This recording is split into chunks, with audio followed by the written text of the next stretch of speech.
time with them getting this up. It's quite heavy. This is the sewing machine that I have.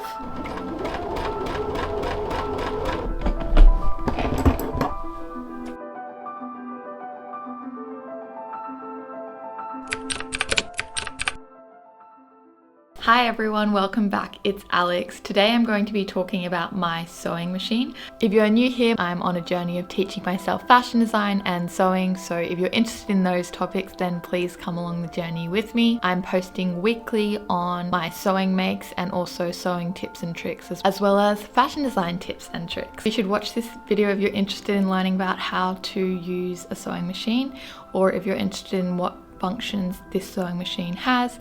Maybe it'll be helpful if you have this sewing machine yourself, or if you're interested in learning more about Husqvarna as a brand. So I'll be showing you how to wind your bobbin, how to thread your sewing needle, how to do a straight stitch forward and backwards, how to adjust things like your thread tension or adjust your presser foot tension, how to lift and lower your presser foot, and then also I'll be running through some of the more computerized aspects of this sewing machine, such as some of the pre-programmed stitches that they have, also how to program your own custom stitch, and how to make the most out of that computerized function. I'll also show you how to change your stitch length and how to change your stitch width. So let's get into it. I have a Husqvarna 500 computer sewing machine. It is 20 years old. I got it from my mum. It used to be her sewing machine, and I've been using it for probably the past 5 years. So this is a computerized machine. It has 40 pre-programmed stitches that you can use, and you can program the machine with different combinations of the stitches or the letters and numbers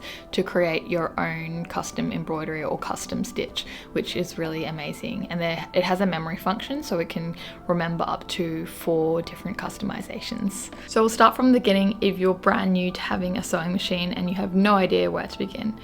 Firstly, you're going to plug in your sewing machine. There should be some sort of socket on the side for the cord to go into, and then you'll just plug that into the wall. And the second thing that you have to plug in is, of course, your foot pedal, which you'll use to sew. So this is my sewing machine, the Husqvarna Computer 500, and I'll just turn it on here at the side. As you can see, there's a little light here, and then this is where you'll feed your fabric through to do your sewing. There's a sewing needle with one thread, and then there's also a bobbin which has another thread. So I'll show you how to thread the needle and thread the bobbin as well. In this top section up here, this is where the main thread spool is housed, and you'll thread your thread through here to the needle. And then also this is your thread tension, and here is a little place for you to wind your bobbin. And there's also on this machine some instructions about how to customize program stitches. So over here you have your different stitches to choose from and your ability to customize them, and you also have the buttons for changing the stitch length, the stitch width, and also reverse stitching, as well as your needle speed if you'd like to as well. Those are the main features of this sewing machine. There is a little ruler down the bottom which can be quite handy, but generally I'll just use my cutting mat ruler if I need to quick eyeball off some fabric. On this machine there's also a little tray at the back which houses sewing supplies for on the go. That's really handy. As you can see, I have a few different bobbins and then some spare thread and a few different presser feet. So when you just start out with the sewing machine, you're wondering how you want to thread your machine. You'll obviously have a spool of thread, and then also you'll want to get out your clear bobbin, and your bobbin is housed underneath the presser foot. So firstly, we're going to be winding our bobbin. So you'll put some of this color thread onto this bobbin, and I'm just using bright thread so that you can easily see, but often you'll probably use white thread or a more neutral thread, or whatever thread matches your fabric, or whatever thread you have on hand. So the reason that you want to thread your bobbin is because the sewing machine works by having a top thread that comes through the needle, and then this bottom thread that comes through the bottom, and then that interlocks in the fabric and keeps your seam nice and neat and nice and secure. So firstly, threading your bobbin. There are two ways to do this. You can either do it when the machine already has the needle threaded, or you can do it when there's nothing on the machine like this. So I'll show you both ways.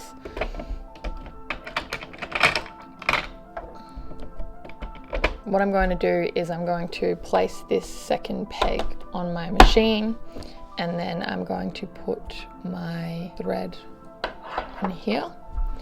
And then to wind my bobbin, I need to put my bobbin on here. And then as you can see, there's a little arrow here. You need to push this down, and that swaps the mode from using the needle over here when you press on the pedal from spinning this when you press on the foot. So now to thread your bobbin, you've just got to wind it around, loop it in here, do a few loops around to make sure it's secure. And then you can just press the foot and it will wind. The bobbin will automatically stop when it is full. I've stopped halfway as I don't use this bright color thread too often. Once you've done that, you can snip the bobbin, and then you can push that back up so it's back into sewing mode over here, and then you're all ready. Now you just need to put your bobbin in its casing. You need to thread your upper needle properly, and then you'll be ready to start sewing soon. So I also just want to quickly show you how to wind the bobbin if your machine is already threaded. What you can do is you can put it into position, and then you can simply take the thread from down here, loop it back over there, loop it around, and then it'll continue winding from your threaded machine.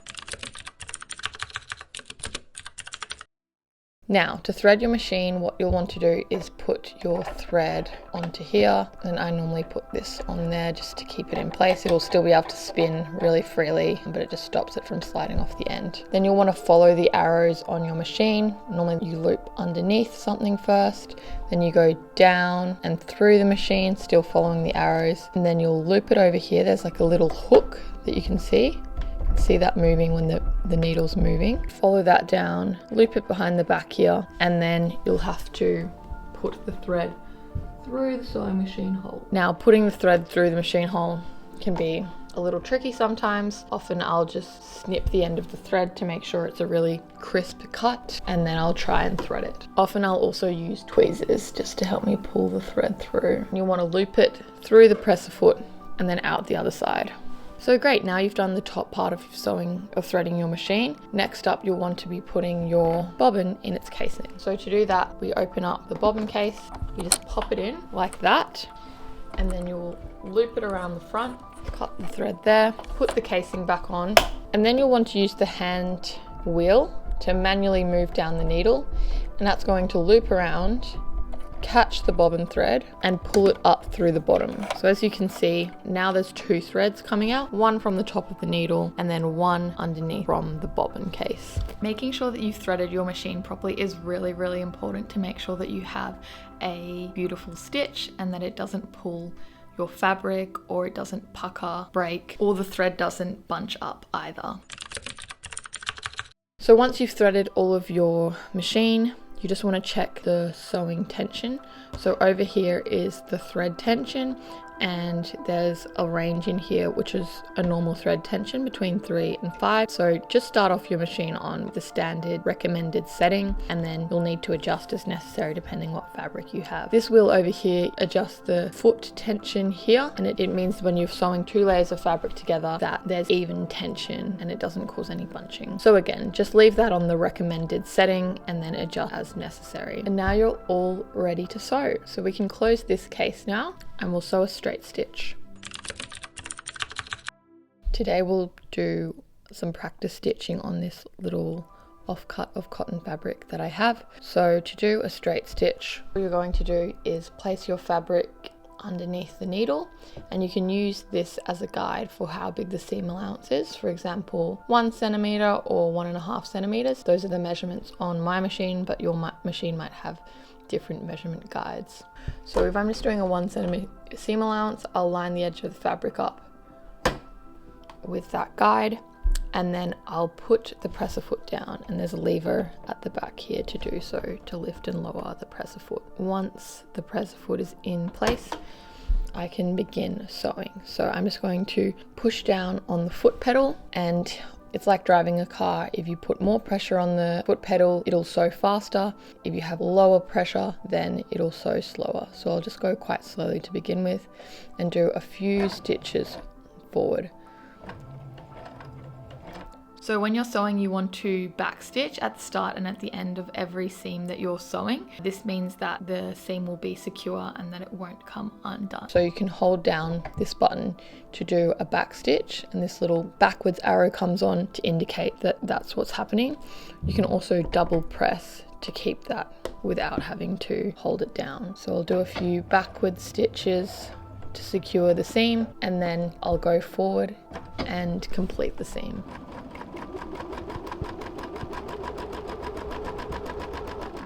And again, you'll want to do a few back stitches at the end of the seam to complete the seam.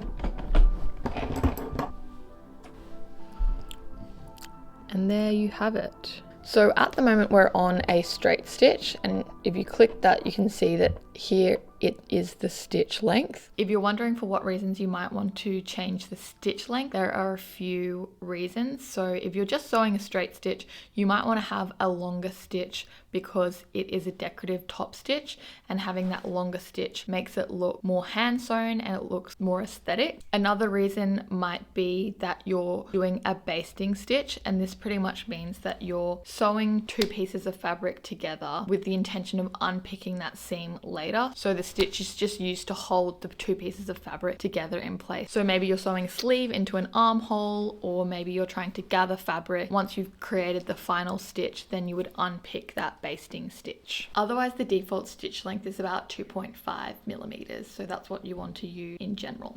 Currently 2.5, and you can adjust that up as you need to.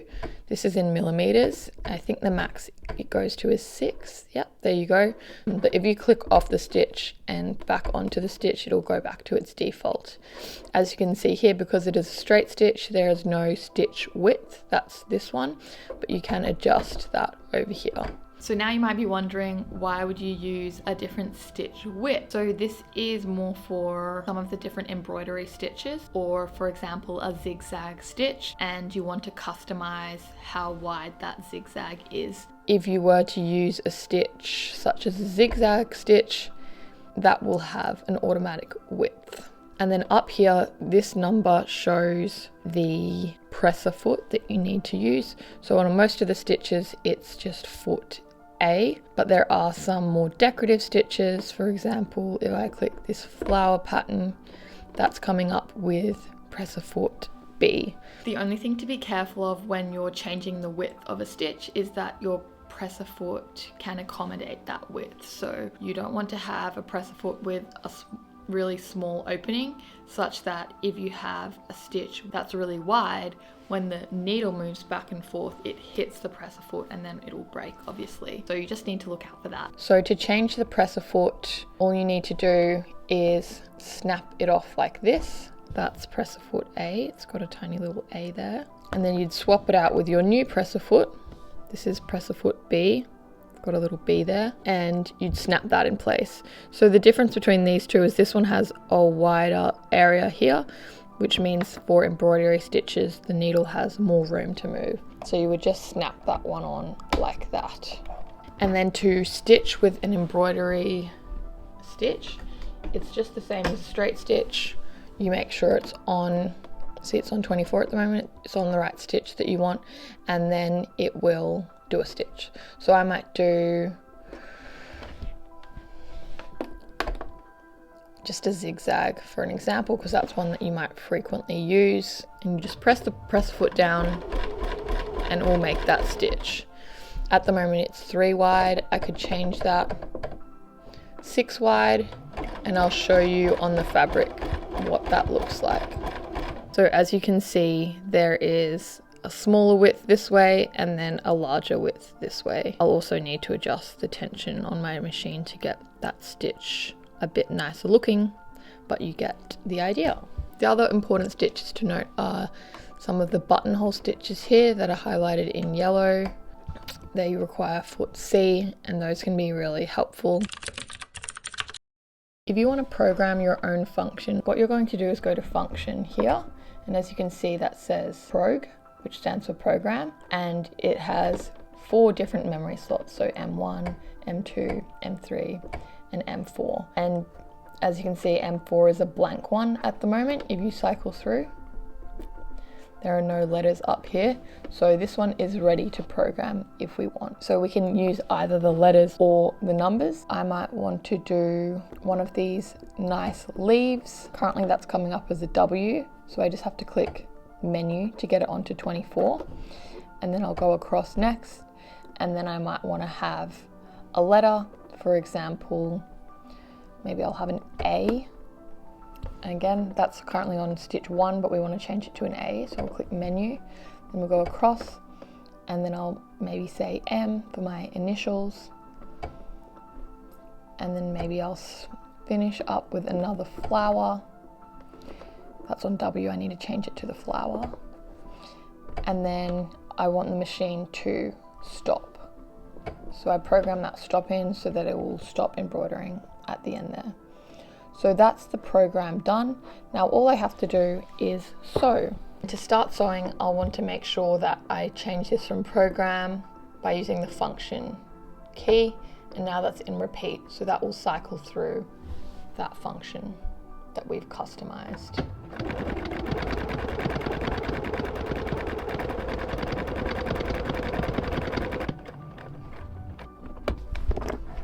And that's what it looks like. There's a flower, there's my initials AM, and then another little flower to finish it off. So yeah, that's my sewing machine. I hope that you like getting a run through of it. I really love this Husqvarna sewing machine. It has so much functionality, it's really durable, and obviously it's lasted for a long time. So I'm really happy with Husqvarna for that, and I would definitely consider getting another Husqvarna machine. If you're interested in learning about my overlocker as well, I'll be posting a video about that soon, so stay posted for that. If you liked this video, then please like and subscribe, and I will see you next time.